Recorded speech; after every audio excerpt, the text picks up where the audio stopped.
আসসালামু আলাইকুম। আজকেও আরেকটি নতুন রেসিপি নিয়ে চলে আসলাম। আজকে ক্যারামেল ব্রেড পুডিং তৈরি করে দেখাবো। এটা তৈরি করা খুবই সহজ। ঝটপট এই পুডিংটি খুব সহজেই তৈরি করে নিতে পারবেন।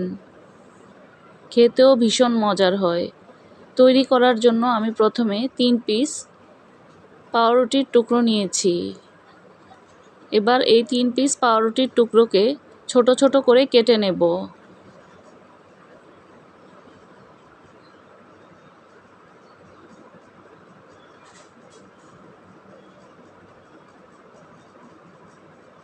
এভাবে করে আমি পাউরুটির টুকরোগুলোকে ছোট ছোট করে কেটে নিয়েছি। এবার একটি ব্লেন্ডারের জগের মধ্যে পাউরুটির টুকরোগুলোকে দিয়ে দেব।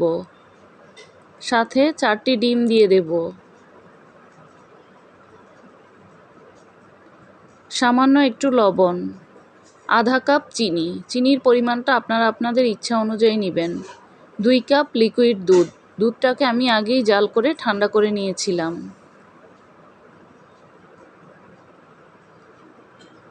1 চা চামচ ভ্যানিলা এসেন্স, 4 টেবিল চামচ গুঁড়া দুধ। এবার সবগুলো উপকরণ একসাথে ব্লেন্ড করে নেব।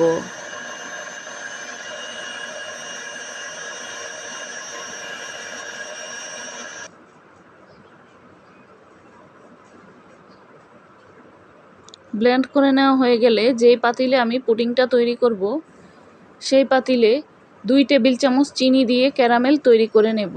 চুলার আঁচটা মাঝারি লো হিটে রেখে চিনিটাকে ক্যারামেল করে নিতে হবে। ক্যারামেল করা হয়ে গেলে এবার এই ক্যারামেলটাকে ঠান্ডা করে নেব। ঠান্ডা করে নিয়ে ডিম দুধের মিশ্রণটাকে ছেঁকে নেব। ছাঁকনি দিয়ে আমি ডিম দুধ ও রুটির মিশ্রণটাকে ছেঁকে নিয়েছি। এবার যে পাতিলে পুডিংটা বসাবো সেই পাতিলে পানি দিয়ে একটি স্ট্যান্ড দিয়ে দেব। তারপর পুডিংয়ের সসপ্যানটাকে বসিয়ে দেব।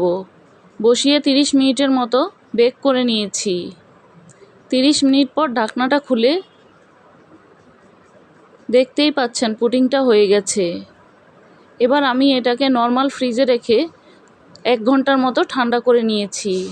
ফ্রিজ থেকে বের করে নিয়ে তারপর ছুরি দিয়ে চারপাশটা ছাড়িয়ে নেব। ছাড়িয়ে এটাকে মোল্ড আউট করে নিয়েছি। কতটা সুন্দর হয়েছে দেখেই বুঝতে পারছেন। তৈরি হয়ে গেল ভীষণ মজার ক্যারামেল ব্রেড পুডিং। চাইলে ঝটপট খুবই কম সময়ে এই পুডিংটি তৈরি করে নিতে পারবেন। খেতেও ভীষণ মজা হয়। ভিডিওর কোনো অংশ যদি ভালো লেগে থাকে একটি লাইক দিতে পারেন। আবারও দেখা হবে নতুন কোনো রেসিপি নিয়ে। সে পর্যন্ত ভালো থাকুন, সুস্থ থাকুন।